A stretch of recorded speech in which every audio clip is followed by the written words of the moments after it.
Merci, merci de participer à l'enquête Objectif 2032. Quels arts pour quelle rue dans... ça fait moins de 20 ans maintenant. Le dernier débat de l'après-midi, alors elles vous l'ont dit, je pense, Anne, Gentiane, et vous avez expliqué que vous alliez relever les copies à la fin. Très bien, très bien. Ah, oh non, vous n'êtes pas maîtresse d'école du tout. Ce que vous faites est très efficace.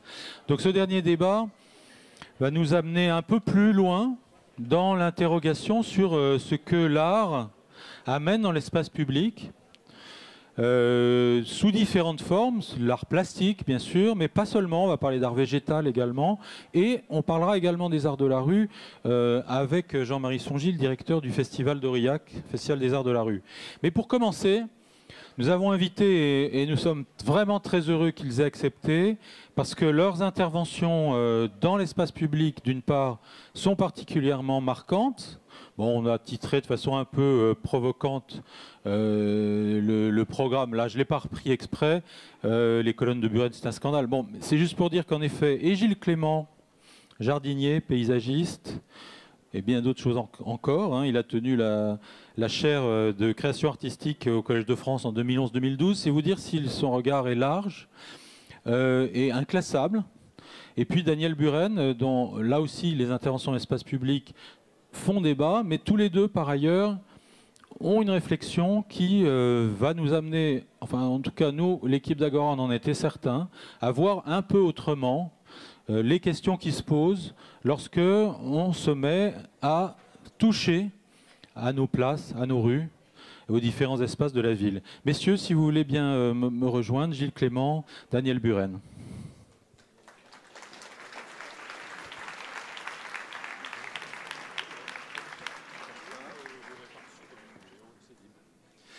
Merci, messieurs.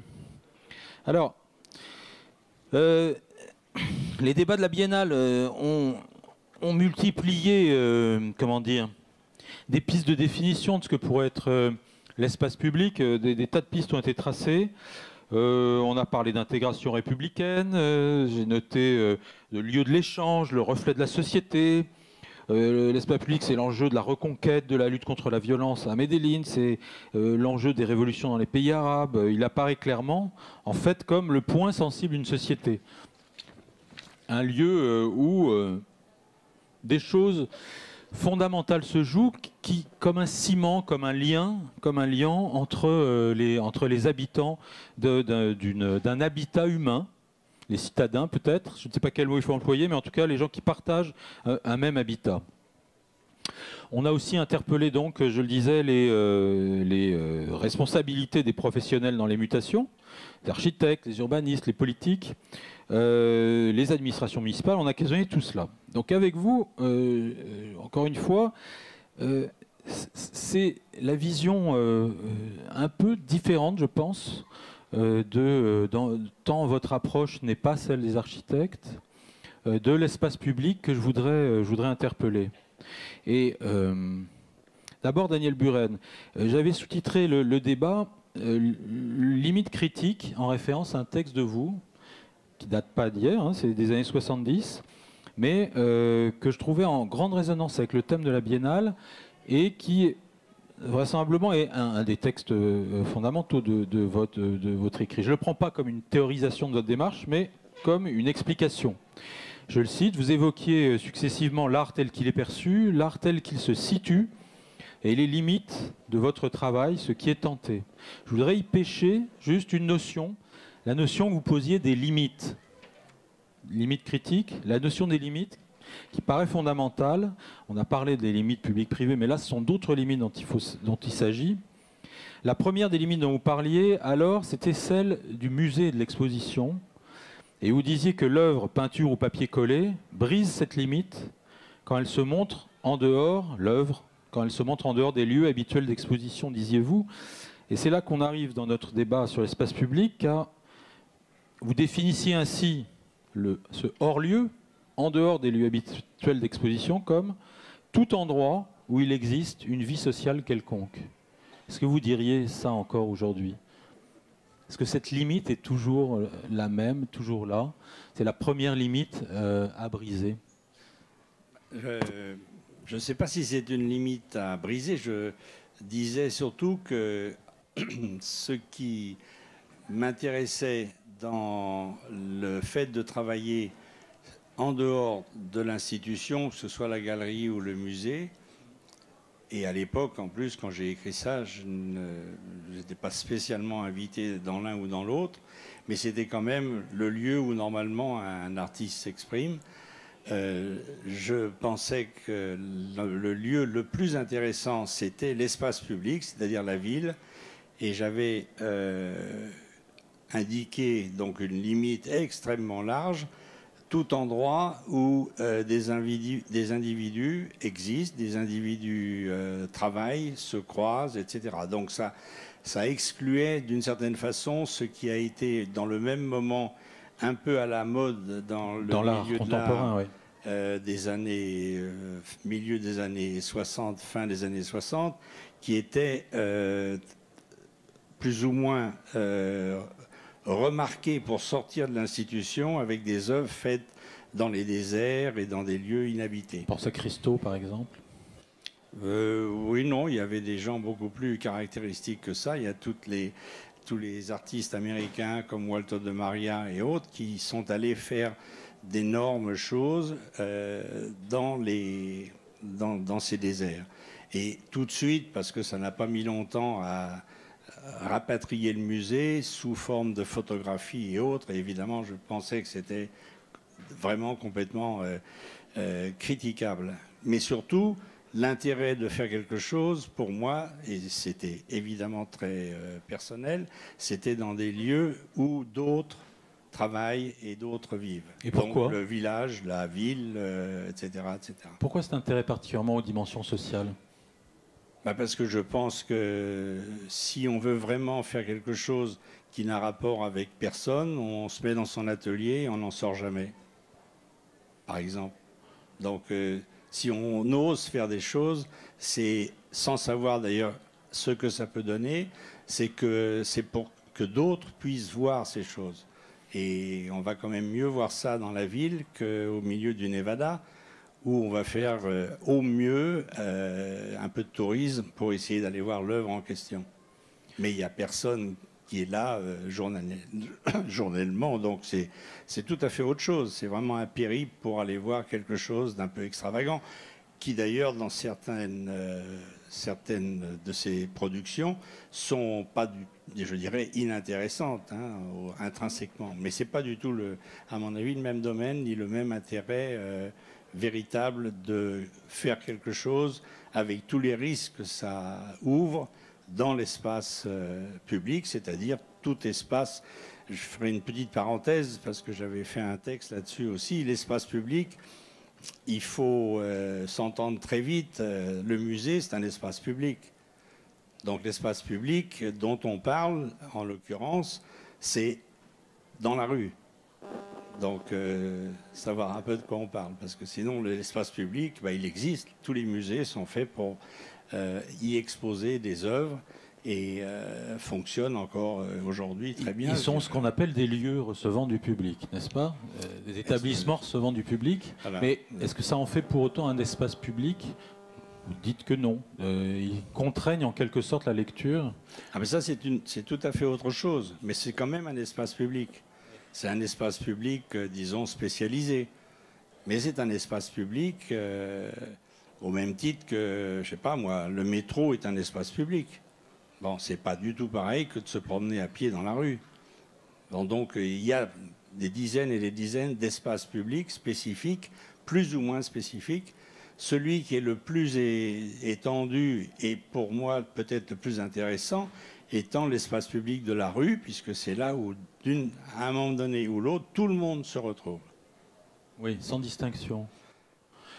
Est-ce qu'aujourd'hui, vous diriez que l'espace public, vous le voyez de la même façon que, prenons le cas de l'installation de vos colonnes, en 80, est-ce qu'il garde toujours les mêmes qualités ? La société a considérablement évolué.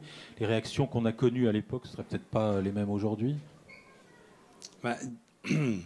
très très vite, il faut aussi dire que la possibilité, en dehors de toute chose beaucoup plus, disons, sauvage, d'ailleurs moi j'ai commencé comme ça, qui était possible et qui l'est toujours d'ailleurs, ceux que tout le monde connaît, ce sont les graffitis. Bon, personne n'invite les artistes, sauf quand on prend les graffitis pour aller travailler dans un musée, mais sinon, ils font ce qu'ils veulent sur les murs, à leurs risques et périls.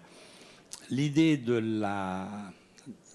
la production, entre guillemets, d'une œuvre dans l'espace public, c'est une chose qui est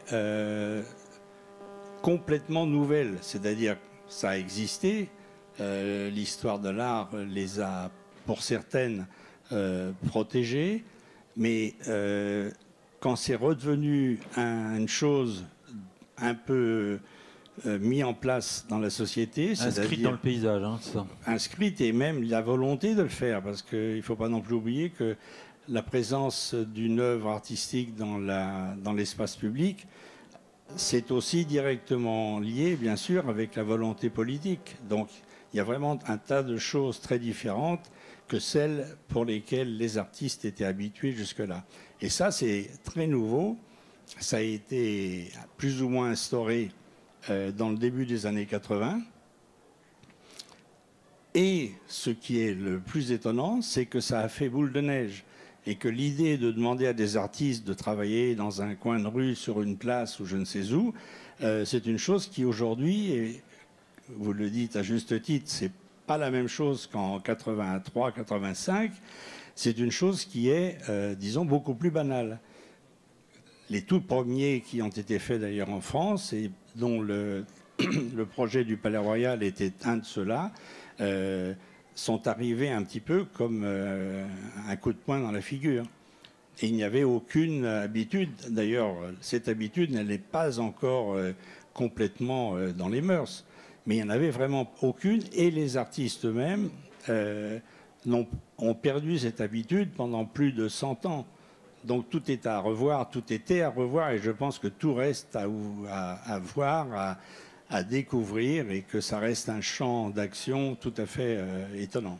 Vous connaissez bien le travail de Gilles Clément, bien sûr, vous connaissez ou rencontrez souvent. Est-ce que, alors, encore une fois, hein, je joue sur les paradoxes, je fais mon métier de journaliste, excusez-moi, mais ce sont des choses juste évidentes et à la surface des choses au point de départ, mais on confie à un paysagiste la chaire de création artistique du Collège de France, ça vous surprend ? Vous, qui êtes évidemment, quelque part, estampillé artiste, je ne veux pas provoquer en parlant de estampilles, mais... Non, je pense que ce n'est pas surprenant, et comme chaque fois, je veux dire, il y a toujours au moins les deux revers de la médaille. Tout dépend comment les choses ensuite se construisent et se faufilent. C'est vrai qu'une chose totalement marginale qui d'un seul coup devient plus officielle, elle peut ou se développer ou sombrer définitivement. Donc voilà, on est toujours en face de ces possibilités-là. Le travail dans l'espace public était d'une chose extrêmement rare. Si on ne parle pas des constructions de monuments aux morts ou autres qui ont quand même malheureusement toujours existé, je dis malheureusement parce que ce qu'ils représentent, je ne parle pas des œuvres, données à des artistes qui sont de toute origine, la possibilité de transformer un petit morceau dans une ville, ça c'est une chose qui est plus ou moins aujourd'hui entrée dans les mœurs. Et donc, d'une certaine façon, c'est plus officiel qu'à ses débuts. Oui. Est-ce que c'est pour autant, puisque c'est plus officiel, acheté par-dessus bord en disant, bon, ça n'a plus aucun intérêt. C'est rentré dans le rang, c'est ça ? Oui, mais je pense on va en parler, ce n'est pas encore... De l'effet que ça peut produire, ça vaut la peine de continuer. Ouais. Ouais. Gilles Clément, alors, comment est-ce que vous avez pris cette... vous êtes enseignant à l'école d'architecture de Versailles, d'architecture du paysage de Versailles. Et là, quand le Collège de France vous demande de tenir la chaire de création artistique, comment est-ce que vous le prenez, vous qui vous définissez souvent comme un jardinier ? Quels sont vos rapports en fait avec l'art ? Non, mais attendez. Partons sur l'espace public, si vous voulez. Je peux aussi partir sur cette dimension-là, si vous voulez. Mais c'est délicat parce que la dimension artistique, elle fait partie de notre métier. De là à nous revendiquer, nous, en tant qu'artistes, c'est tout à fait autre chose. C'est à la limite ceux qui considèrent notre travail qui peuvent décider si nous avons agi en tant qu'artistes ou pas. Mais comme nous abordons tout à fait d'autres dimensions, qui sont celles de la société, de l'économie, de l'écologie surtout, on va beaucoup déployer notre énergie dans ces directions-là. Donc c'est peut-être aussi là-dessus qu'on sera remarqué, sanctionné, jugé ou pas. Alors l'espace public. Je suis allé très vite sur l'art, excusez-moi, mais c'est simplement parce que oui. Je ne pense que ça n'est pas à moi de parler de la chose. Même si, en tant qu'enseignant, je ne suis plus, parce que je suis trop vieux. Alors en France, bon... Oui, voilà, on connaît la chanson. Mais disons que j'ai quand même encore toujours des étudiants. Et dans les cours et les ateliers que je donne, j'essaye de faire en sorte qu'ils puissent exprimer leur créativité. Ce sont ou pas des artistes, la question n'est pas là, mais au moins qu'ils sortent quelque chose qui ne leur a pas été commandé par l'ambiance, par les lobbies ou la pub. Alors pour moi, l'espace public, d'abord j'ai été confronté à l'espace privé, ce qui me permet de comparer. Et dans l'espace privé, nous travaillons en fabriquant un espace. Nous ne sommes pas comme certains artistes, pas tous, parce que c'est très, très variable, le monde de l'art, qui proposent quelque chose qui va dans l'espace. Nous le fabriquons souvent parce que c'est notre commande. Cet espace que nous fabriquons, je peux me lever ou pas?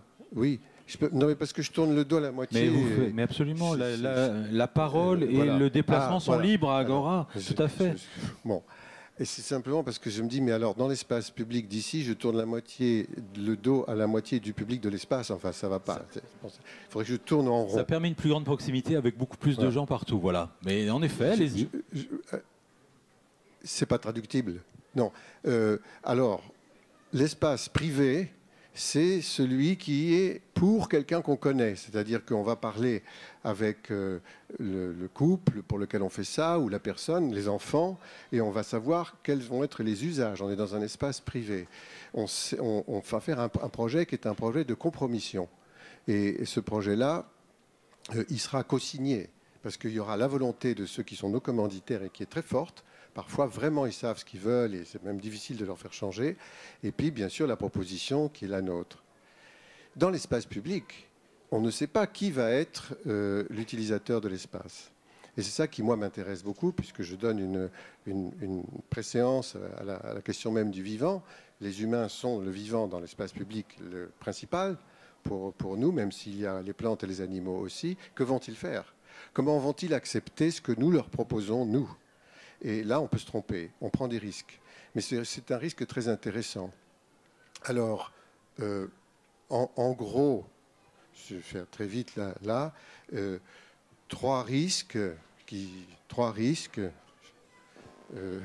C'est terrible, hein? C'est terrible, oui. C'est un drôle de... C'est un rond rouge. Trois risques. Celui qui... Ah oui, puis je me tourne le dos, là, c'est marrant. Mettez-vous là. Venez ici. Moi, ça m'est égal de venez pas ici, voir, tournez le dos, aux écrans, voilà. C'est dangereux, mais c'est mieux. Alors, trois. Un qui est le changement de fonction, c'est-à-dire qu'on fabrique un espace où les gens vont traverser, circuler, appréhender tout ça de façon tellement différente de ce qu'ils avaient l'habitude de faire que ça va les modifier leur appréhension, y compris leur manière de faire dans l'espace sensible, c'est-à-dire que dans le cheminement par incitation, ils vont aller de là ou là à là, parce que nous avons plus ou moins voulu donner cette possibilité-là, qui n'est pas directive, mais il y a aussi les éléments directifs. Alors là, il y a plein d'exemples, et je ne veux pas les citer, ce serait trop long, mais c'est une chose assez importante, parce que ça modifie le comportement des gens. La seconde chose, c'est, et ça c'est déjà là on rentre dans une grande difficulté, c'est le changement de lecture, disons, c'est la question pédagogique de l'espace public, c'est-à-dire qu'est-ce qu'on donne à comprendre dans l'espace. Est-ce qu'on a quelque chose à dire ou pas? Moi, toujours, j'ai cherché à essayer, parce qu'on n'y arrive pas toujours, à donner une information d'une manière ou d'une autre, pas forcément d'ailleurs avec les mots. Quelquefois, c'est simplement la mise en place, la mise en scène, qui va dire, eh bien, cette plante qui est ridicule parce que c'est une herbe et que d'habitude on dit elle est mauvaise, elle est scénographiée de telle sorte que c'est une star. Donc, on a dit quelque chose là. Et tout le monde va peut-être, pas tout le monde, mais presque le comprendre. Donc, on donne un message. Il est porté dans mon domaine à moi vers plutôt l'écologie, parce que je pense qu'on peut difficilement aujourd'hui établir un système de vie si on ne prend pas en compte ces dimensions-là. Vous voyez qu'on en est très loin en France, comme vous pouvez remarquer, mais enfin, on essaye. Et enfin, la troisième chose, c'est le changement culturel, et là, on n'y est pas. Là, on n'y arrive pas. Bon, j'ai fait des projets comme ça. Quand je fais le projet du jardin d'ortie à Mel, je me mets en face d'un système économique qui privilégie une façon de faire, une prééminence des pouvoirs que l'on connaît, et pas du tout ce que je propose. Bon, le jardin d'ortie, c'est un jardin qui propose un accès à la gratuité. Vous imaginez à quel point ça peut être mal vu. Et ça, c'est un changement culturel. C'est pas autre chose que ça. Donc, c'est le plus lent. Par exemple, les jardiniers qui sont d'accord pour faire à peu près tout ce qu'on leur dit parce que ça les intéresse, ils sont motivés.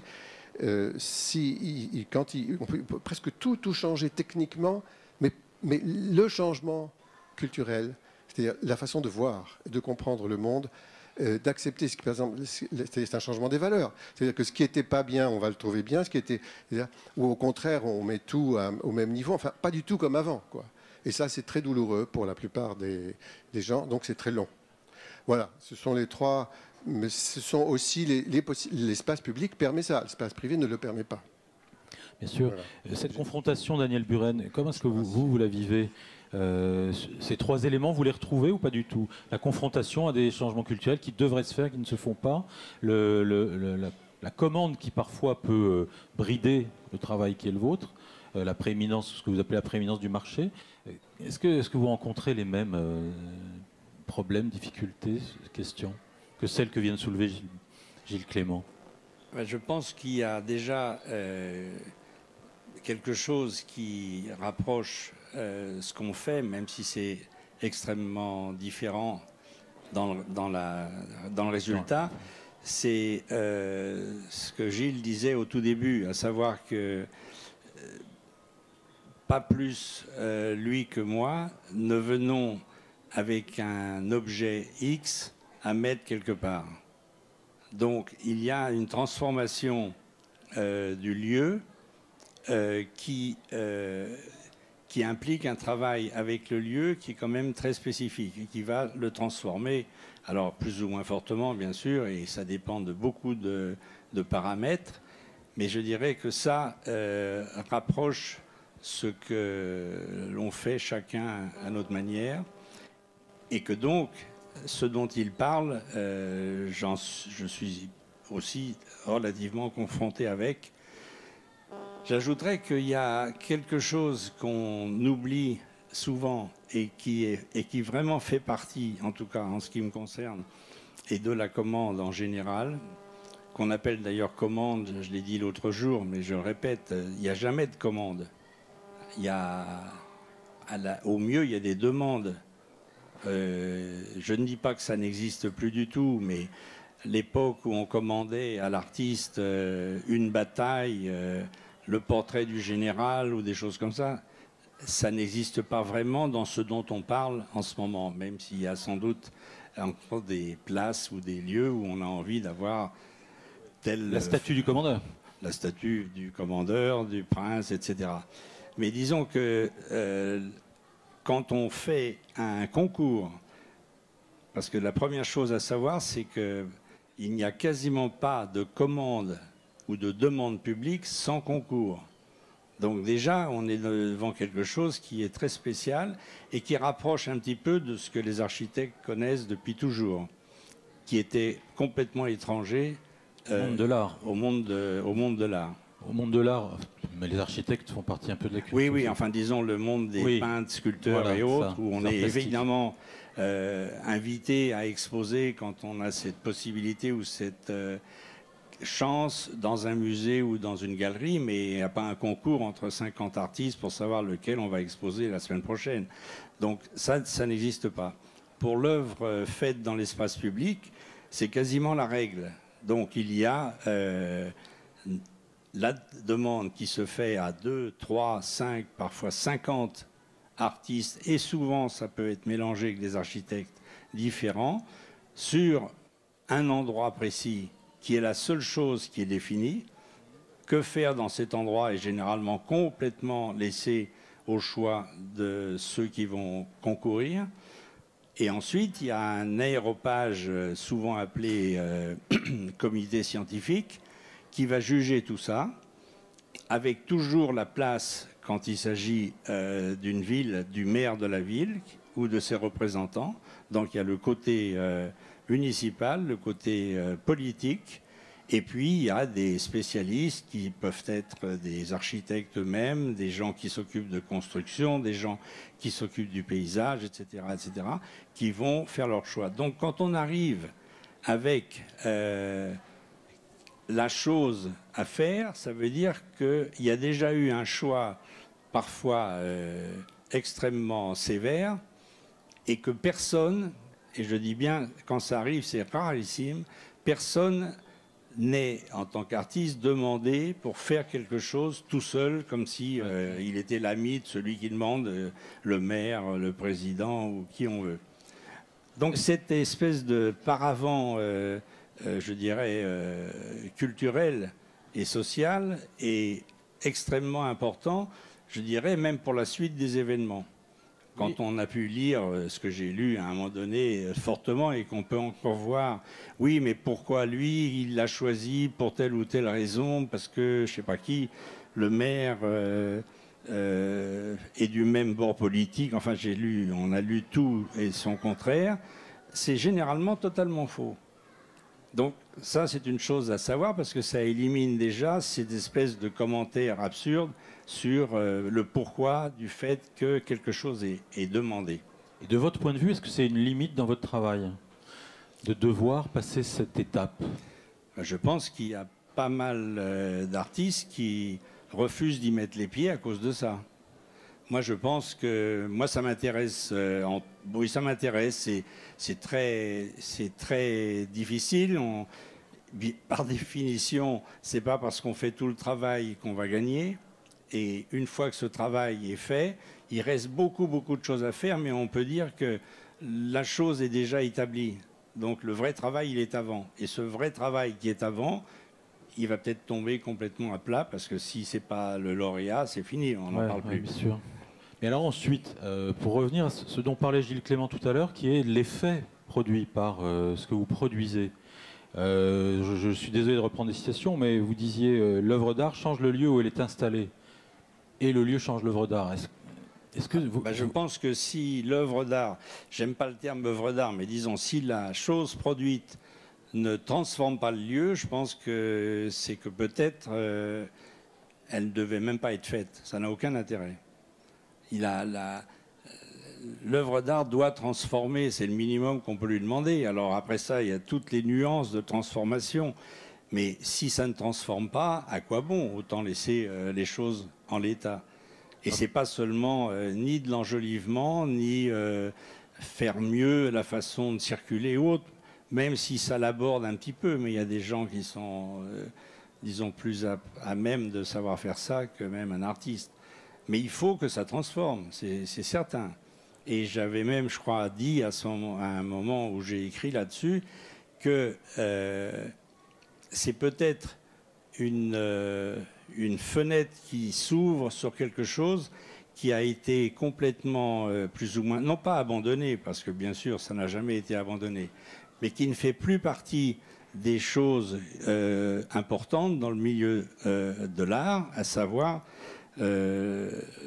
un mot énorme, hein, c'est presque un mot grossier, c'est la beauté. Bon, ça fait un bon siècle que la beauté n'est plus l'un des critères. il est évidemment paradoxal parce qu'il n'y a rien qui s'est fait dans le XXe siècle et que l'on puisse remarquer qui ne soit pas aussi un apport de beauté, parfois même tout à fait étonnant.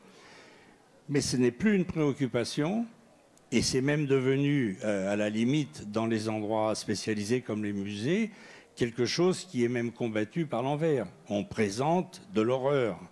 On peut exposer des choses d'une vulgarité sans nom. On peut tout se permettre. Et dès qu'on réfléchit à l'espace public, tout ça, c'est fini. Alors, c'est pas qu'il faille, je pense, régresser et se retrouver avant que les artistes aient gagné cette espèce d'ouverture ou de liberté, à leur risque d'ailleurs, par rapport à l'institution muséale. Mais il faut savoir que une œuvre, qu'est-ce que je peux dire que tout le monde peut imaginer, une œuvre pornographique qu'on peut voir dans un musée est absolument impensable dans l'espace public, par exemple. Donc, est-ce que ça veut dire qu'il n'y a aucune liberté dans l'espace public puisqu'on ne peut plus le faire? Ou est-ce qu'il faut savoir qu'il y a là des limites qui sont déjà là, avant de commencer? Et puis il y a comme ça des dizaines et des dizaines de serait comme une pierre de touche de l'œuvre. Vous avez prononcé un mot, la beauté, qu'a prononcé ici même il y a 2 jours à cette place, l'architecte Jacques Herzog, qui revendiquait en effet que dans les critères de production, en l'occurrence il parlait d'architecture, on y fasse un peu plus référence et que ce soit un élément de choix. Vous vous retrouvez quand même de ce point de vue-là, comme quoi c'est une question qui n'est pas tout à fait mise de côté. Mais en effet, oui, pardon. Je pense qu'elle revient au galop. C'est pas le fait que même on peut s'en préoccuper en premier lieu. Mais ne pas s'en préoccuper du tout, c'est pour ça que je prenais l'exemple de ce qui se fait, pas par tout le monde d'ailleurs, mais ce qui se fait, qui est même toléré, les limites sont toujours un petit peu repoussées dans l'espace fermé et surtout spécialisé du musée, ne peut pas se faire de la même façon dehors. Et cette espèce de passage d'un intérieur à quelque chose qui est, lui, non pas même l'extérieur, mais le plus ouvert possible, comme je le disais tout à l'heure, c'est-à-dire l'espace public, implique certaines données qui font revenir, je dirais, comme problème de discussion ou comme problème à se poser, celui d'une certaine, alors je ne sais pas, elle ne sera pas définie, il n'y a pas un canon, je n'imagine même pas une seconde, mais de se poser ce problème, puisque si on ne se le pose pas, il y a 2 écueils. Soit c'est impossible à faire et on tombe dans quelque chose qui sera refusé par ces équipes qui vont décider que tel ou tel projet va pouvoir se faire au détriment des autres. Et la deuxième chose, malheureusement celle-ci elle existe beaucoup, c'est que de produire quelque chose d'une médiocrité totale qui passe totalement inaperçu et que peut-être ces groupes scientifiques plutôt que de se battre, ont pris le plus petit dénominateur commun et que, dans ce sens-là, même la multiplication des possibilités d'œuvres d'art dans l'espace public, je pense qu'elle est en majorité assez médiocre. Mais ce n'est pas pour autant que ce n'est pas très intéressant que ça puisse exister, contrairement au fait que ça n'existait pas. Je voudrais que Gilles Clément réagisse sur la beauté, mais avant ça, ça serait un critère de la réussite d'une œuvre d'art dans l'espace public que la réaction qu'elle provoque? Mais ça dépend de la façon dont c'est provoqué. Voilà, c'est ça. Par exemple, la réaction qu'a provoquée vos colonnes, me semble-t-il, a révélé une difficulté à voir les potentiels de cet petit espace qui était invisible jusqu'alors et qu'on a vu brutalement et qu'on s'est mis à pouvoir habiter enfin, mais c'est passé par le prisme d'une réaction violente. Vous savez, j'ai travaillé très vite d'ailleurs sur le projet quand il a été accepté avec quelqu'un qui est d'ailleurs devenu un ami très proche, Patrick Bouchin. Un grand architecte. Et quand on travaillait ensemble sur la mise au point de la construction, on disait ce serait bien que pour une fois, une œuvre dans l'espace public puisse permettre aux gens de débattre ou de discuter. Alors évidemment, on a été servi par rapport à ça. Ça a été même bien avant que ce soit terminé. Mais c'est sûr que... Mais c'est vrai, je pense, pour toute chose qui se transforme. Si ça n'apporte strictement rien, ni en mieux, ni en pire, je dirais, je pense que c'est que dans l'état dans lequel c'est, on n'a qu'à pas y toucher du tout. Ouais, bien sûr. Voilà, donc, Il y a un très beau récit de l'histoire de la conception des colonnes de Buren dans la belle monographie que Guy Lelon vous consacre. Je signale au passage, on découvre, on apprend beaucoup de choses que si on n'était pas le nez sur la chose à l'époque. Gilles Clément, la beauté, c'est une dimension à laquelle vous faites appel pour vos aménagements. C'est un peu comme la question de l'art, mais je vais quand même donner... C'est Daniel Buren qui en a parlé. Oui, mais je vais vous donner mon avis là-dessus.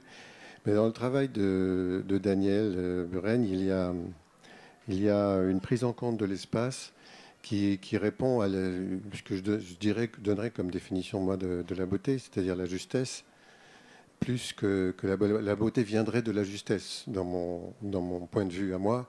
C'est-à-dire que quelque chose qui esthétiquement n'apporte pas de joie. Par exemple, un jour, je me suis retrouvé comme ça dans un intérieur où il y avait des rideaux d'un tissu très laid. Je trouvais très laid. Sur la cheminée, il y avait un objet que je trouvais vraiment très laid aussi, quoi. Et puis enfin, tout était d'une laideur totale, quoi. Mais il y avait quelque chose qui allait, parce que tout allait, et puis les gens là-dedans étaient heureux, puisqu'ils parlaient, on était à table, et je me disais, mais alors, la question de la beauté, est-ce que c'est beau? Et il me dit, ben oui, probablement, parce que c'est juste. C'est-à-dire qu'il y a quelque chose d'organisé qui est juste. Et la beauté peut venir d'une façon de marcher, d'une façon de parler, c'est que c'est pas forcément la photo de quelqu'un immobile, c'est quelqu'un qui vit, par exemple. Donc, c'est compliqué. Et dans les réponses que j'ai pu voir du travail de Daniel dans l'espace, j'ai toujours trouvé cette justesse, justement.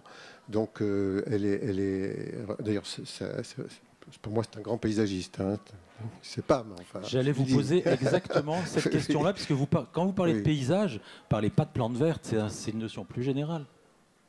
Ah, le paysage, oui. Le paysage, c'est l'étendue de ce qui se trouve c'est tout ce qui se trouve sous l'étendue du regard. Et pour les non-voyants, c'est tout ce qui se trouve sous l'étendue de tous les sens. C'est un espace sensible et c'est complètement subjectif. Un paysage, on le lit individuellement, culturellement et sensiblement. Donc, et c'est dans ce sens que vous dites que Daniel Buren est un paysagiste?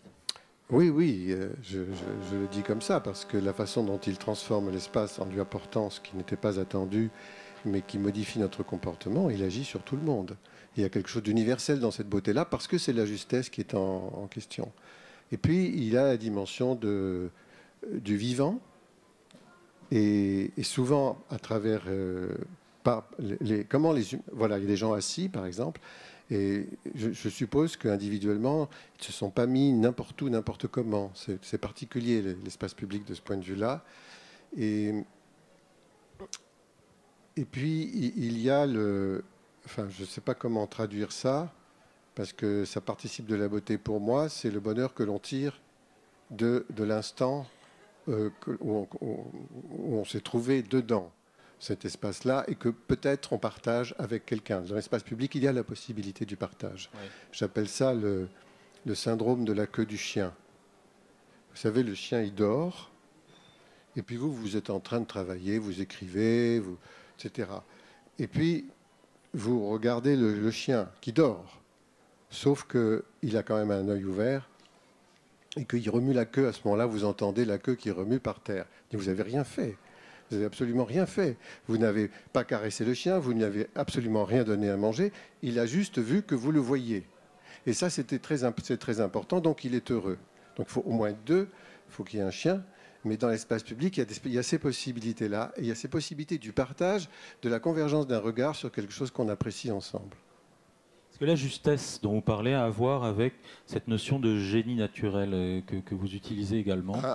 Non. Le génie naturel, c'est ce que la nature a inventé des millions et des millions d'années avant que nous ne soyons là, pour arriver à survivre. C'est la fameuse notion de résilience aussi, à lutter, à se rééquilibrer chaque fois qu'il y a quelque chose qui arrive, qui vient des différents paramètres de l'environnement et auxquels il faut absolument réagir.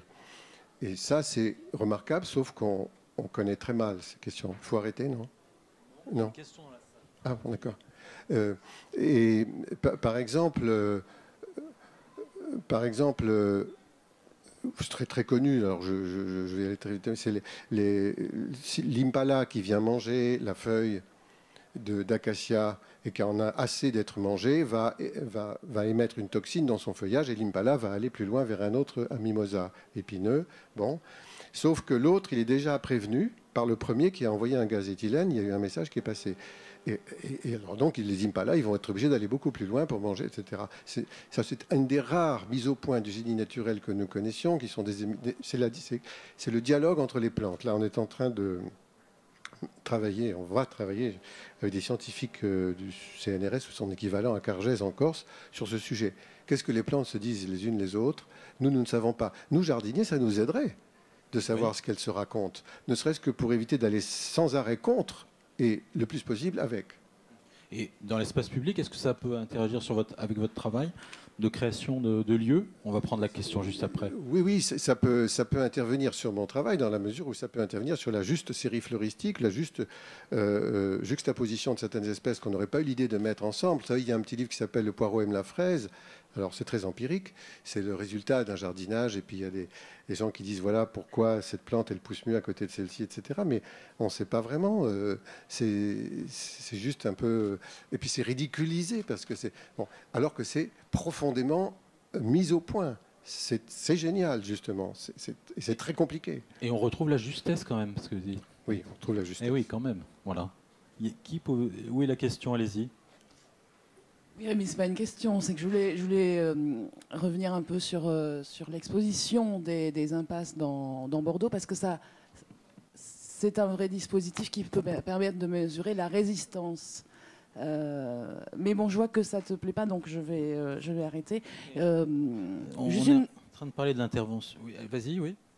Non, juste le rappel aussi sur un livre qui parle beaucoup de ce dont vous parlez, qui s'appelle « L'espace, une vue de l'esprit » de Hervé Regnault, et qui rappelle, comme le disait tout à l'heure Olivier, que c'est une affaire de dimension et que voilà, les impasses, les images donnent la dimension à cet espace. Et j'arrête là. Mais non, mais tu peux poser une question aussi. Non. Bon, plus tard. Alors revenons à nous. Est-ce que je peux vous proposer d'écouter Jean-Marie Songy? Rejoignez-nous, Jean-Marie, parce que pour tout vous avouer, je ne suis pas un spécialiste des questions artistiques, plutôt sur l'urbanisme et l'architecture, mais non, il y a un micro là. Quand on a donc évidemment travaillé sur Agora et décidé de faire appel à vous, de faire appel à des artistes. Jean-Philippe Toussaint était là tout à l'heure en tant qu'écrivain pour nous parler de sa perception sensible de l'espace également, de ce qu'il pouvait amener. On s'est interrogé sur la place des arts de la rue. Donc vous avez vu qu'on participe, on a ouvert les portes d'Agora à l'enquête Objectif 2032. Mais les arts de la rue, quelle place occupent-ils à côté de travaux comme les vôtres? Jean-Marie Songy, votre point de vue là-dessus? Vous avez entendu tout le début de la conversation. Oui, alors c'est une conversation quand même assez haute, un peu historique. Moi, ce que j'ai envie de dire, c'est que nous prenons, avec les arts de la rue, l'espace public tel qu'il est là, aujourd'hui, et qu'il est le reflet de l'état de la société. Et dans ce sens où il envoie les signes politiques, économiques, et spirituel dans lequel on l'a mis, dans lequel on le vit. Et c'est ce qui doit nous inspirer à partir du moment où, alors contrairement un peu à ce que fait Daniel Buren, l'intervention de l'art vivant dans l'espace public est une intervention éphémère qui donne des signes de notre contemporain, de ce que l'on vit à cet instant-là. Et donc, juste après, c'est peut-être faux, ce que l'on dit. Mais c'est une manière d'envoyer comme ça à ceux qui encore pratiquent l'espace public, et lequel, dans le sens où j'ai l'impression toujours que quand on parle de l'espace public, de ce que j'ai entendu cet après-midi, parce que je suis resté pour les débats, on ne serait que dans un centre-ville. On ne serait que dans un endroit où il y a de l'histoire architecturale que l'on fait évoluer. Alors, ce que nous ressentons dans l'évolution des cités depuis on va dire, 40 ans, c'est que les cités-centres se vident d'activités, se vident de réelles intentions. Tout à l'heure, on parlait de... ce sont les habitants qui fabriquent la ville, normalement, ce sont ceux qui y vivent. Et aujourd'hui, on a plutôt tendance à leur donner le sens de leur déplacement, à leur dire, voilà, allez donc à l'extérieur des villes avec vos voitures et puis consommer ce qu'il y a à l'extérieur. Puis si éventuellement vous pouviez y rester, c'est-à-dire ne pas revenir avec votre voiture en centre-ville, parce que c'est rare que des trams dans les villes moyennes aillent jusqu'au supermarché. Enfin, en tout cas, c'est assez rare que l'on puisse imaginer qu'on va installer des lieux spirituels autour des grandes zones d'aménagement commercial. Alors, il y a quand même certains théâtres, certains cinémas, des grands lieux culturels qui s'installent par là parce que c'est plus pratique pour se garer. Est-ce que les arts de la rue ne renvoient pas plutôt justement à ces centres historiques dont vous parlez? Le terme même d'art de la rue, car on en parlait il y a 2 jours avec David Mangin, l'urbaniste. Il n'y a pas de rue justement dans les zones commerciales. Le propre, c'est qu'il y a, voilà, on est dans des zones où la voiture est dominante et où il n'y a pas d'espace public. Non, bien sûr, évidemment. Mais, donc votre intervention à vous, elle est plutôt dans les centres?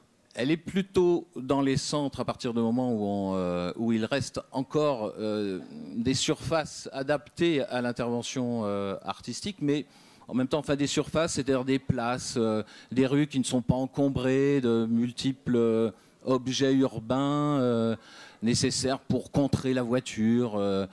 Et le sentiment aussi... Alors, en fait, moi, ce que j'ai envie de simplement vous dire, c'est que la grande difficulté pour l'artiste qui intervient dans l'espace public, c'est de savoir s'il est en collusion avec le pouvoir, qui définit ce qui est bien ou ce qui est mal. C'est-à-dire que est-ce que c'est bien de se promener à telle heure dans la ville ou et est-ce qu'on est vraiment c'est bien nécessaire de mettre des caméras pour surveiller la ville? Est-ce que ça serait pas bien qu'elles soient plutôt jolies, les caméras? Vous voyez, l'esthétique d'une caméra de surveillance dans la ville, c'est comme si, voilà, moi, on me disait, il faut faire du beau. Ça serait bien que vous fassiez du beau. Et par rapport à ce qui est possible, oui, on a parlé de la beauté, mais c'est pour ça que je rebondis là sur ce qu'a dit Daniel, parce que bon, ça a l'air de circuler. Les gens sont pas d'accord sur ce qu'est le beau. C'est vrai que la justesse est plutôt intéressante, sauf que l'esthétique se retrouve en polémique dans l'espace public. On dit telle nouvelle architecture est intéressante, tel spectacle est intéressant ou pas, et ça déclenche les discussions. C'est bien ce que moi, il m'intéresse de déclencher dans l'espace public. Est-ce que vous diriez, j'ai entendu la question de la collusion avec le pouvoir, vous diriez que les arts de la rue sont subversifs? Non, je pense que l'art doit rester subversif de manière générale, et que si nous rentrons alors dans une conversation trop forte avec ceux qui aménagent l'espace public, l'art éphémère que moi je représente ici dans l'espace public n'a plus peut-être lieu complètement d'être dans son sens politique, interventionniste, qui déplace les mouvements, parce que comme on dit, vous avez une belle allée, monsieur Songy, ici, c'est très bien. Pourquoi est-ce que vous ne mettez pas là, dans l'allée qu'on vous a construit, Et évidemment, l'artiste n'a pas envie d'aller dans l'allée qu'on lui a construite. Il va aller à côté, peut-être sur les plates-bandes qui auront été inventées quelque temps avant par un grand paysagiste. Mais il n'aura surtout pas envie d'aller dans la grande et belle allée qu'on lui aura construite. C'est normal. Daniel Buren, la subversion, le rôle subversif de l'art, vous revendiquez cet aspect des choses? C'est un vieux débat hein, depuis les années 70. D'abord, je pense que, et c'est assez normal, mais on parle de plusieurs choses. On est parti sur ce que je dirais plutôt la demande publique, qui est quand même assez spécifique, quelle que soit la demande en question, et qui est forcément, comme je l'ai dit, qui passe par les autorités publiques. Ça n'empêche pas d'ailleurs que ça puisse être en plus subversif. On voit d'ailleurs ça en cours de route. Et si ça l'est trop, bien sûr, ça va être annulé, ça va être détruit, ça va changer. Et des interventions éphémères qui sont toujours plus libres et qui sont en plus donc extrêmement différentes. Donc bien sûr qu'on peut en parler, mais on ne peut pas les comparer parce que ce sont deux façons d'agir qui sont presque antinomiques. Prenez n'importe quel... Reprenons non plus les arts de la rue, mais prenons... Enfin, ça dépend parce que ça englobe tout ce qu'on veut. Mais prenons l'œuvre... allez, un mot plus connu, une sculpture. La sculpture la plus dingue qu'on puisse imaginer, ou la plus encombrante, ou la plus agressive, si vous dites, et si la ville dit... on fait une expérience, on vous la met là sous les yeux, mais pendant 3 jours. Généralement, il n'y a aucun problème. Si on vous dit on la met là et ça va peut-être rester 1 an, mais peut-être 25 ans, tous les problèmes changent. Donc c'est bien la preuve que entre l'éphémère ou le court et l'idée, qui est toujours fausse bien sûr, de permanence, il y a un ravin extraordinaire entre les deux, et surtout par rapport à l'appréciation ou le rejet que va en faire le public. Et on peut le convaincre de dire acceptez cette chose parce que c'est pas pour longtemps que vous aurez à en souffrir, mais en fait c'est magnifique, alors essayez quand même d'en profiter. Bon, ça va passer. Mais si ça n'est pas dit, parce qu'en fait c'est fait pour transformer une place pendant un temps X qui n'est pas défini, je pense qu'on est dans un autre problème.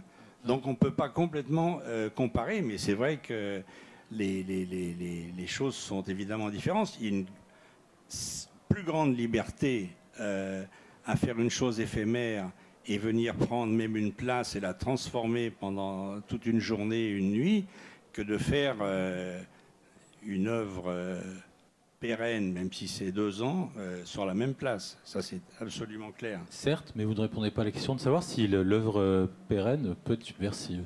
Ben, moi, je dirais qu'elle peut très bien être subversive. Si elle est magnifique, elle aura toujours ce côté intéressant d'une œuvre magnifique. Ça, c'est rarissime. Si elle est très choquante parce qu'on n'est pas habitué à la forme ou la disposition qu'elle a, elle va être subversive un certain temps, en admettant que cette subversion ne la tue pas. Et dans tous les cas de figure, dans un temps plus ou moins court, elle ne sera plus subversive, même par définition. Parce que si elle est acceptée complètement, même comme une œuvre splendide, mettons ça entre guillemets, c'est bien évident que la subversion qu'elle pouvait avoir n'est plus du tout au même niveau. À la limite, elle n'existe plus en tant que subversion. En tant que subversion. C'est une notion qui vous parle, que vous revendiquez, Gilles Clément, la subversion de votre production, de votre travail. De ma production. Oui, de votre travail. Non, non, c'est pas à moi de le dire. Vous voyez, s'il y a quelque chose de... Parce que si c'est subversif, c'est pas volontairement. C'est la plupart du temps, je travaille à partir de choses qui sont de l'ordre du constat. Simplement, j'ai vu des choses que d'autres n'ont pas vues. Alors, si je les montre et que ça paraît subversif, c'est pas moi qui décide de le montrer comme tel, si vous voulez. C'est la lecture de ça qui peut l'être entendue comme ça. C'est possible.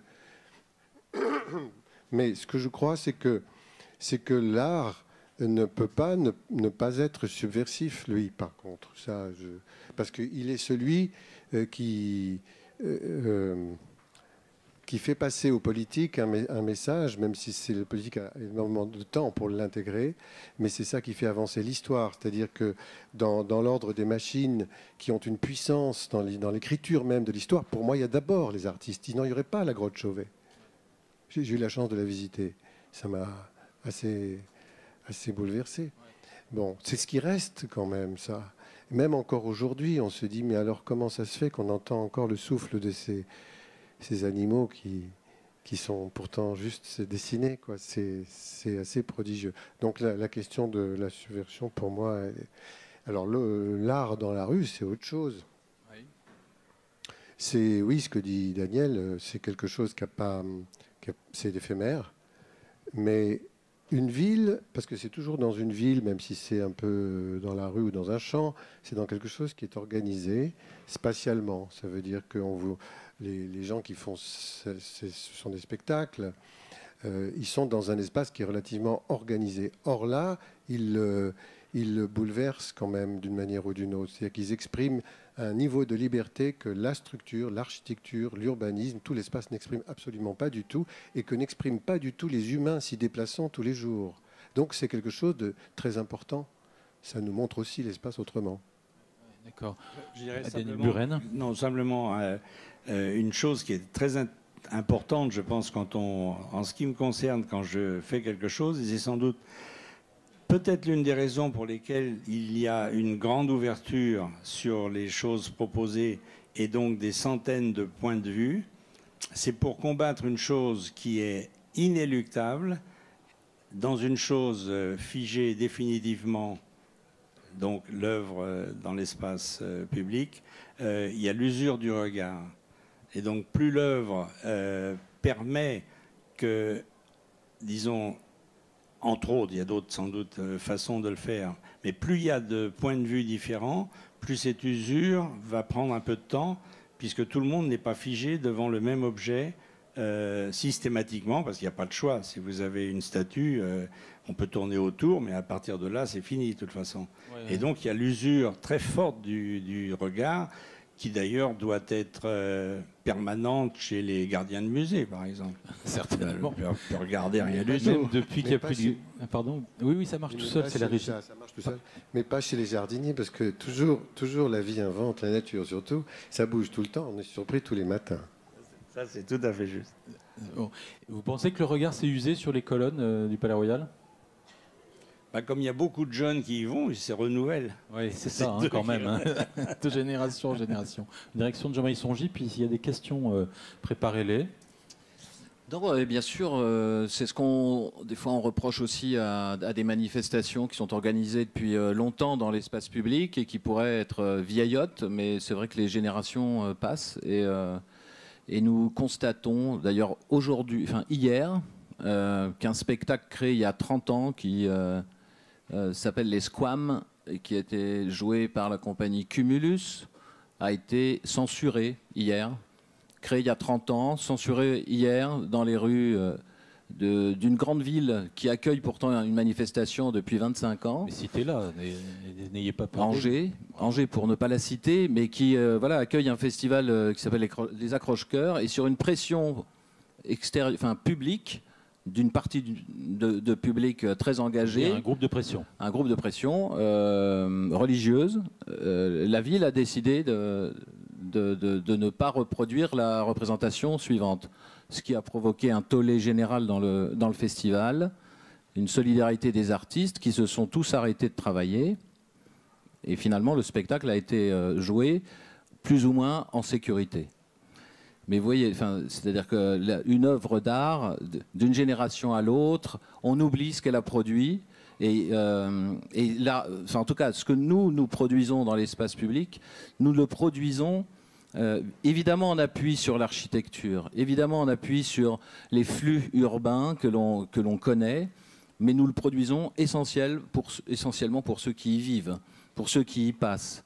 Et c'est ce qui fait que peut-être, c'est vrai, que la mémoire change dans les lieux où ils vivent, même s'ils sont délabrés, même s'ils sont super beaux, même s'ils sont très bien aménagés, même s'il y a les bus, la voie de chemin de fer, Oui, les la vélos, les séparation, piétons, la les séparation voitures et tout ça, et que tout le monde est bien rangé. Nous, ici, je pense, enfin, avec les arts de la rue, moi je dis ça souvent, c'est que nous préparons une ville en ordre pour y créer le désordre. Voilà. Ce qui nous intéresse, c'est vraiment de créer le désordre. C'est ça, dans l'ordre que les autres auront mis, c'est ça? Oui, bien sûr, et en connivence avec eux. Avec eux. Est-ce qu'il y a des questions? On va se précipiter après sur le chocolat, je vous préviens, mais vous avez le droit quand même de poser des questions. Non? Si, pardon, excusez-moi. Je voudrais demander à Gilles Clément, qu'est-ce qui compte le plus pour lui en ce moment? Qu'est-ce qui vous intéresse le plus dans le monde vivant, de la matière, la nature? Sur quoi vous travaillez en ce moment, et notamment en Corse? Oui, parce que je suis corse. Ah, Oui, on voit venir Madeleine Toussaint. d'accord. Ça marche tout seul. Ça marche tout seul. Ça marche. Ah oui.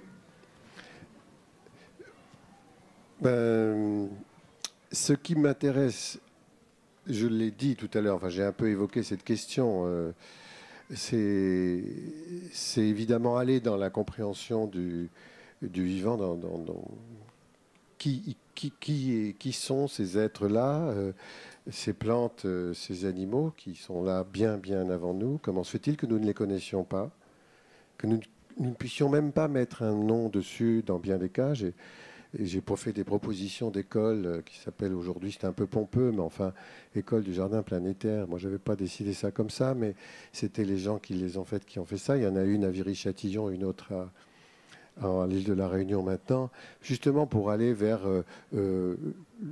faciliter aux gens, ce sorte d'université libre comme ça, l'accès à la connaissance, simplement porter un nom. Ce qui a un nom existe, ce qui n'a pas de nom n'existe pas. Donc ce qui m'intéresse, c'est essayer d'aller dans une compréhension pour tout le monde, pas seulement pour nous qui sommes des intervenants sur l'espace, mais pour tout le monde. Et puis, mais là c'est autre chose, c'est un combat plutôt politique. C'est comment peut-on arriver à établir un projet politique à partir de ce que l'on sait aujourd'hui de si fondamental, à savoir que nous sommes dépendants, nous, ultimes maillons d'une chaîne de prédation, de la totalité de la diversité, que nous ne pouvons pas nous contenter de la détruire. Donc tous les mots qu'on entend aujourd'hui dans le discours politique, qui ne sont que croissance, compétitivité, ce machin qui se bégaye, enfin des trucs qui sont des vieux modèles économiques, ne sont pas remis en question. Donc là, moi, je dis là, c'est une catastrophe mentale.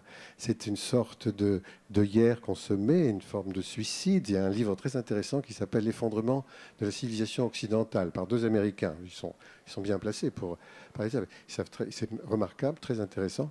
Ça parle assez aussi, c'est dans 100 ans, mais ça parle tout à fait de ce qu'on vit aujourd'hui. Donc ce qui me préoccupe, ce sont ces deux choses-là. Savoir où on est. Comment peut-on comprendre où on se trouve? Et pour ça, on a besoin de la science et des poètes et de l'art, c'est-à-dire de ceux qui vont nous obliger à nous reposer des questions, et puis changer le modèle économique. Mais complètement. Voilà. Oui, ça, c'est pas pour demain, j'ai bien compris. On a compris, bravo.